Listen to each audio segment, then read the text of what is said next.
El patrimoni és un terme complex, que té una mica un recorregut pendular. O sigui, és allò de que a una cosa o a una activitat, una expressió cultural, pot ser massa banal per ser patrimoni, considerada massa banal per ser patrimoni, o considerada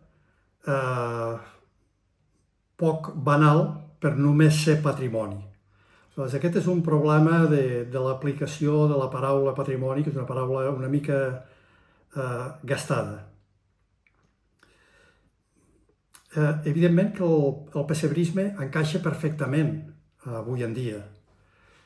Estem en una societat materialista, en una societat que és de rècords, una societat on pregonen el monumentalisme, l'extraordinari, l'excepcional, que una societat que va disparada i, per tant, un patrimoni calm, parsimoniós, meticulós, petita cosa, amb el sentit de lo petit és bonic, lo petit és vell, aquell llibre que va revolucionar durant dècades els esprits del Schumacher. Aleshores, jo crec que el pessebrisme hi dona aquest contrapunt. S'ha d'entendre el pessebrisme com una manifestació cultural que transcendeix sobradament, a mà escreix, el concepte de manifestació de religiositat.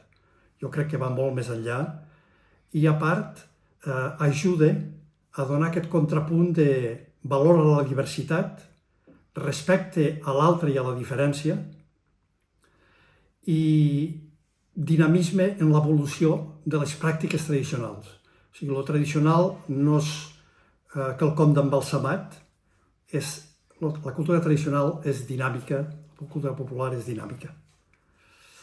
El pessebrisme encaixa perfectament dins del patrimoni immaterial de la UNESCO. La UNESCO és una convenció, en el sentit doble del terme. O sigui, és una convenció perquè és un pacte internacional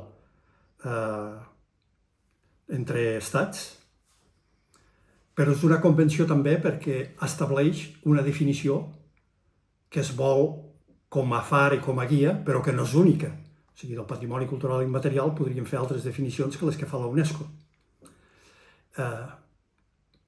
Aleshores, encaixa perfectament dintre el patrimoni cultural immaterial de la UNESCO perquè el pessebrisme és un patrimoni viu, és un patrimoni que es transmet de generació en generació, és un patrimoni que ve associat a tècniques, sabers, utensilis, coneixements, tradicions orals i pràctiques cícliques anuals, estacionals, i que commemoren festivitats, com per exemple el Nadal.